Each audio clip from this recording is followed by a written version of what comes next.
Ordean, erran bezala joan den aldian bideo bat egiten dugu 1620 eta inguru hortako historiaz.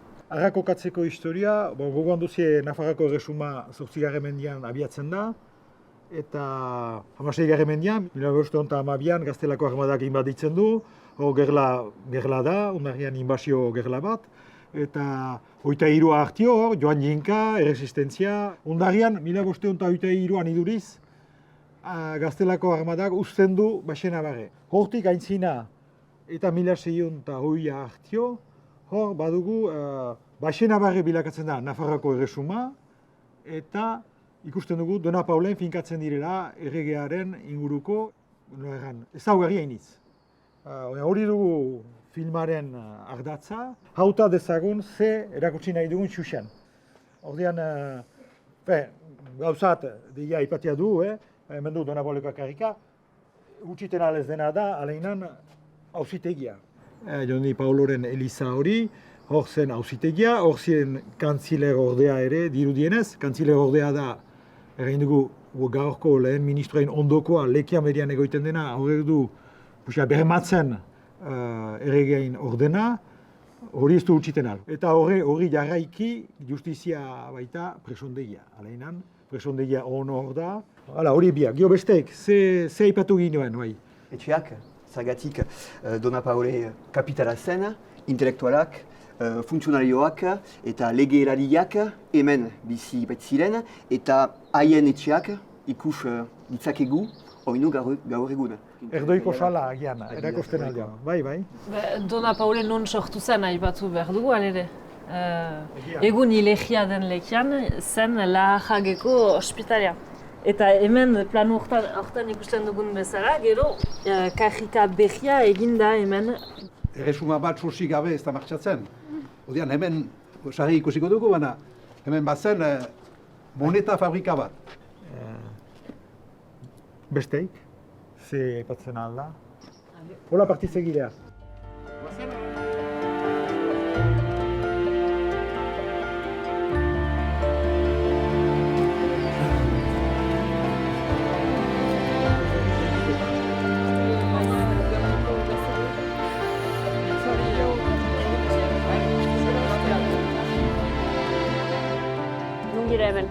Hemen,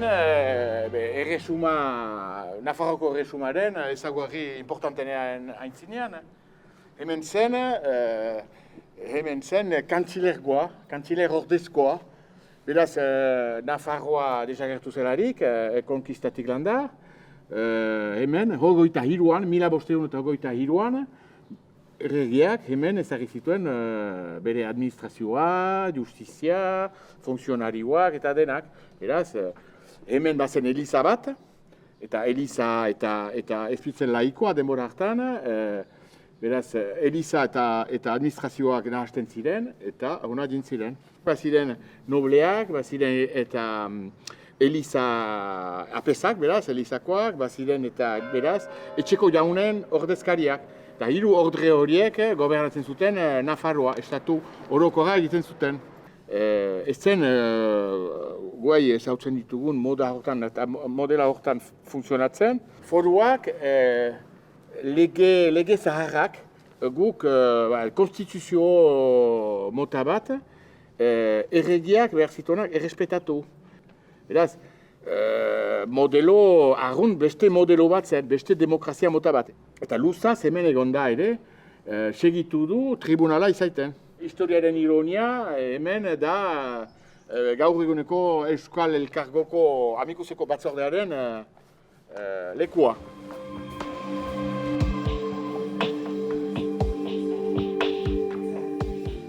Arkitektura berezia baik eta bastimendu honek, eta haintsegur templo bat izan baita. Badu holako protestanta eta arkitektura bat, templo bat izan du Kramar edo 20 urtez.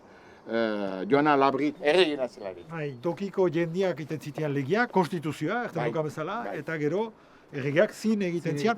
Eta justu, oita azezak, hori 1523ko Agorrilain. Hoita zorzian. Zorzian, hemen, Hemen, Iruñatik hunat etorri zirelaik. hemen Errike bigarrenak, Zin egin zian, estatu nagusien aintzinean, hori bera. errespetatuko zitiela. Foruak errespetatuko Numait zituela. hor da finkatzen ere, Nafarroa basena barren. Noble etxea iten Noble dira, etxea. eta gero esondeia. Ale, bota. Hale, Bakiten. haude.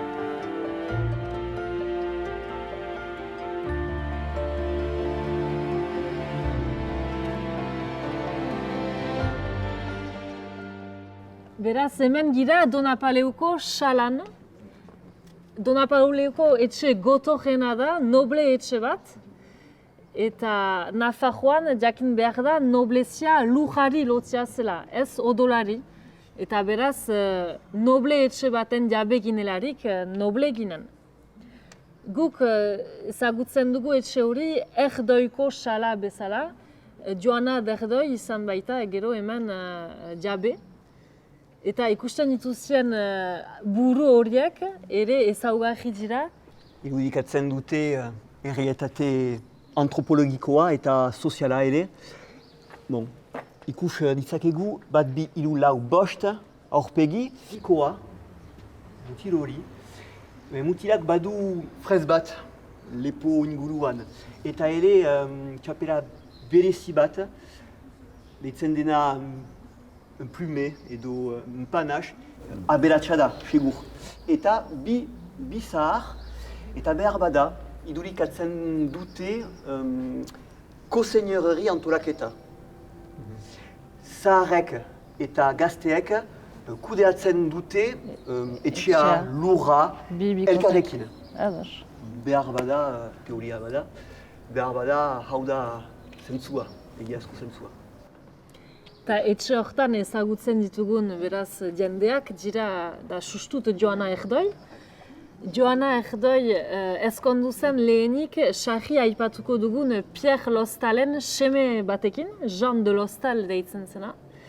Eta gero alargundu da aurrik gabe eta bigarren senar gisa hautatu du Allende Oienart. Allende Oienart hemen biziki ezaguna baita, ea bere biziain mentuaz. Allende Oienar mementu komplikatu batean sortu da, bizitu da, herrialde komplikatu batean. Eta nik hola hiru irudi edo eman behar banitu, erran dezake xuberotar eta nafartar zela, lege gizon bainan ere botere gizon, eta azkenean aditua edo esperta eta ere poeta.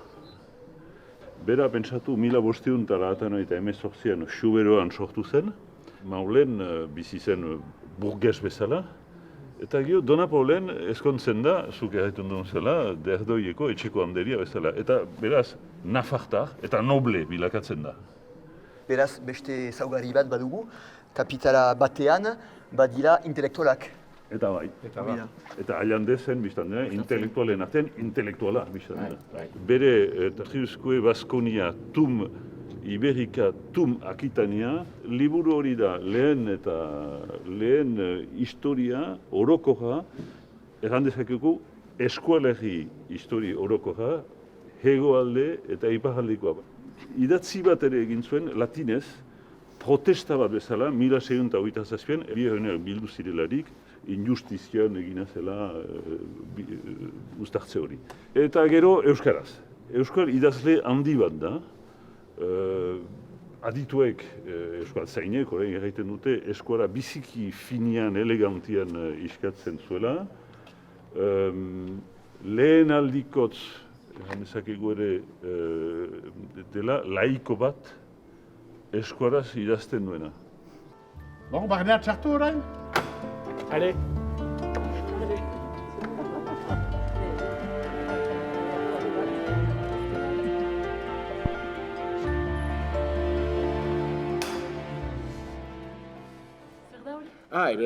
Hori etxe noblea horren eta ezaugarri bat, hemen bazen erredola bat, harripikatuik.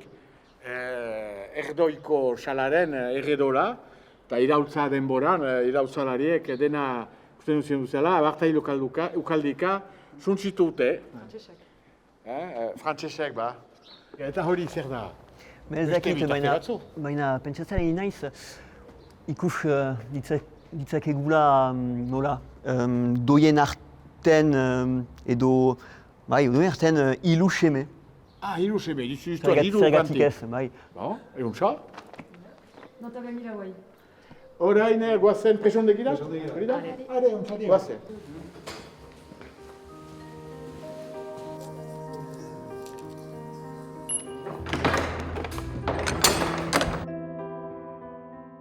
Hemen etxe polita dugu, dena ahiz egina, idurez erregia elo zelaik, hemen lo egiten omen zuen. Eta etxe honen berezitasun handia da, presondegia zela. Presondegia, errabeita, auzitegia ondoan joan ez. Aixo da konprenitzia, auzitegiko erabakiak, deliberuak, batzutan zigorrak ere, gaztagin ekarriak zirenak, hemen berian, betetzen zutera beren zigorra. Goazten aintzina, zelda ikustera.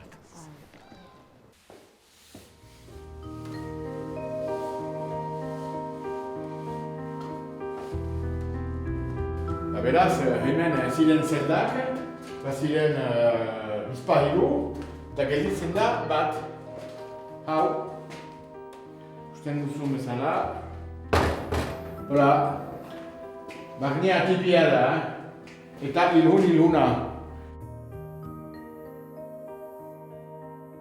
Beraz, orain, nahi eten gira.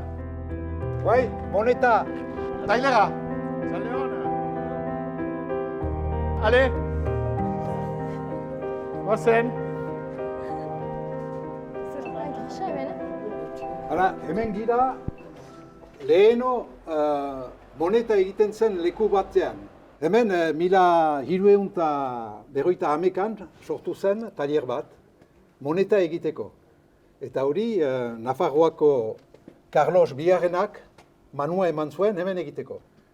Orduan, hori 1300etan zen, Egan nahi zuen, Nafarroak bazuela deia hemen lotura bat Donapaleukilan 1300 garai hartan.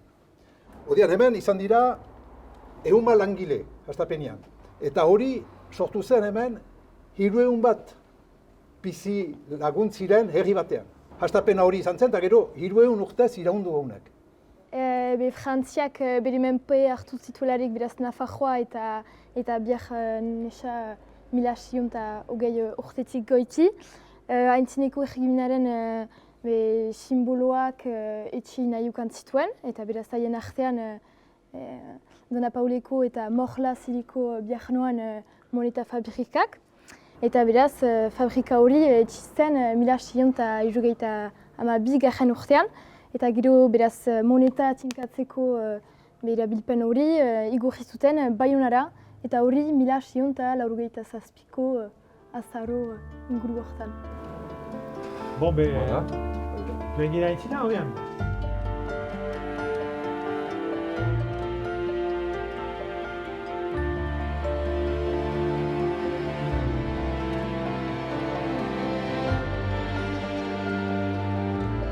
Hemen berrogean dendain iskinean gira, eta Donapaleun aurkitzen da Nafar egedola, armaria. Hau leskibek zuen sortu 20. mendeko 2. partian, eta untsa agertzen da berant arte edo orain arte ere Nafartar sendimendua senditzen dela Donapaleun. Baina leheno ere, Pierre Lostalek, 1617an testu bat idatzi zuen, erraiteko azkenean Nafarroa bat zela eta ez zela Frantziarekin. Irakurriko hau zuegu beraz? Lehen, erabateko libertate urosaz armaturik eginen. Zori gaitzekoak gara orain gure ondamendian. Espainiak lehen kolpea jo zigun gorputzaren atal nagusian, eta orain frantses partzuarek bere partea nahi du. Berantago ere, ohartzen gira Nafartar sentimendu horrek segitzen duela eta irauten duela. Hala nola 1789an, 870 urte berantago, Frantziako erregeak estatu nagusiak antolatzen ditu. Baina Nafarroak ez du nehor igortzen, Nafarroak ez zuelako bere burua Frantzian kokatzen. Eta urte berean, Etienne Polverel diputatuari txosten juridiko bat idaztea egiten diote. Justifikatzeko Nafarroa eta Frantzia erresuma desberdinak zirela. Eta beraz txosten luze hortan, besteak beste ala zer dion.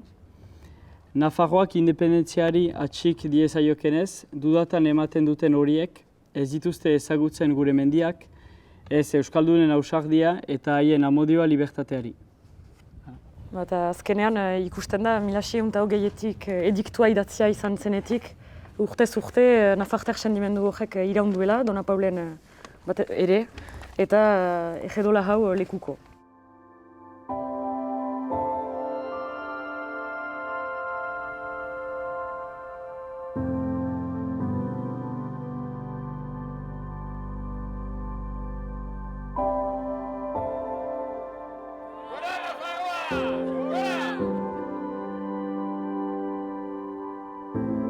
Nafarroak independentziari atxik diezaiokenez, dudatan ematen duten horiek ez dituzte ezagutzen gure mendiak, ez Euskaldunen ausardia eta haien amodioa libertateari.